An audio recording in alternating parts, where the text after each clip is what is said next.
हो नीली नीली अखिया से हो कई देलू जादू। लागता कि साचो मर जाई माजू। नीली नीली अखिया से कई देलू जादू। लागता कि साचो मर जाई माजू। हेलो दोस्तों, मैं राइटर सूरजपाल सूर्या आपके अपने YouTube channel Bhojpuri lyrics writer में बहुत बहुत स्वागत करता हूं। और आज मैं एक देशभक्ति गाना लेके आया हूं जो कि बहुत गजब का मैटर है। और इसका धुन है नीली नीली अखिया से कई देलू जादू, जो अवनीश बाबू का है, जो अभी मार्केट में काफ़ी गाना बजा था। उसी पे मैं बहुत गजब का सॉन्ग लेके आने वाला हूं। लेकिन इससे पहले जो भी भाई हमारे चैनल पे नए हैं वो फटाफट हमारे चैनल को सब्सक्राइब कर दें और बेल आइकन अर्थात घंटी को ज़रूर दबाएं, जिससे उनको ऐसे ही हिट मैटर सबसे पहले प्राप्त हो सके और वो स्टूडियो में जाके सबसे पहले गाना रिकॉर्ड करवा सकें। तो आइए दोस्तों, हम गाने की तरफ चलते हैं। मुखड़ा है। हम धरती के बेटा बानी, धरती हमर मैया, आन बान कुर्बान हो क देव आई बिकट समैया।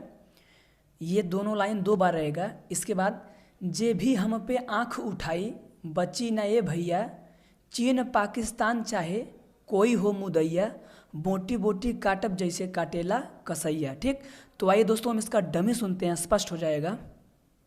हो हम धरती के बेटा बानी, धरती हमर मैया, आन बान कुर्बान हो क देव आई बिकट समैया। हम धरती के बेटा बानी, धरती हमर मैया, आन बान कुर्बान हो क देव आई बिकट समैया। अरे जे भी हम पे आँख उठाई बची न ये भैया, चीन पाकिस्तान चाहे कोई हो मुदैया, बोटी बोटी काटब जैसे काटेला कसैया।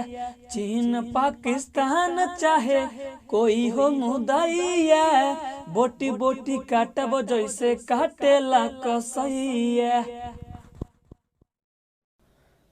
तो आइए दोस्तों हम लोग पहला अंतरा देखते हैं। जान से बढ़ के बाटे तिरंगा, हमारा दिलवा में बसल, जे भी झुकाई मार उखाई, गाड़ब जमीनिया में धंसल। ये दोनों लाइन दो बार रहेगा। इसके बाद देशवा पे आँच आई हमारा हो जहिया, बोटी बोटी काटब जैसे काटेला कसैया। ठीक, उसके बाद वही क्रॉस लाइन, चीन पाकिस्तान चाहे कोई हो मुदैया, बोटी बोटी काटब जैसे काटेला कसैया। तो आइए दोस्तों हम इसका डमी सुनते हैं, स्पष्ट हो जाएगा। जान से बढ़ के बाटे तिरंगा, हमारा दिलवा में बसल, जे भी झुकाई मार उखाई, गाड़ब जमीनिया में धंसल। जान से बढ़ के बाटे तिरंगा, हमारा दिलवा में बसल, जे भी झुकाई मारे उखाई, गाड़ब जमीनिया में धंसल। देशवा पे आँच आई हमारा हो जहिया, बोटी बोटी काटब जैसे काटेला कसैया। चीन पाकिस्तान चाहे कोई हो मुदैया, बोटी बोटी काटब जैसे काटेला कसैया। तो आइए दोस्तों हम लोग लास्ट अंतरा देखते हैं। सीमा के रक्षा करत जवान हो, करी ले उनके सलामी, डर से तनिको हटे न पीछे, पाला परे चाहे पानी। ये दोनों लाइन दो बार रहेगा। इसके बाद कतरा कतरा खून बही जब आई हो निर्दया, अब बोटी बोटी काटब जैसे काटेला कसैया। ठीक, और क्रॉस लाइन इसके बाद, चीन पाकिस्तान चाहे कोई हो मुदैया, बोटी बोटी काटब जैसे काटेला कसैया। और एक चीज़ ध्यान देना, लास्ट में आप लोगों को मुखड़ा दोहराना है। ठीक, अभी मैं बताऊंगा। तो आइए हम इसका डमी सुनते हैं, स्पष्ट हो जाएगा। सीमा के रक्षा करत जवान हो, करिले उनके सलामी, डर से तनिको हटे न पीछे, पाला परे चाहे पानी। सीमा के रक्षा करत जमन हो, करिले उनके सलामी। डर से तनिको हटे न पीछे, पाला परे चाहे पानी। खूबे खून बही जब आई, केहू हो निर्दयिया।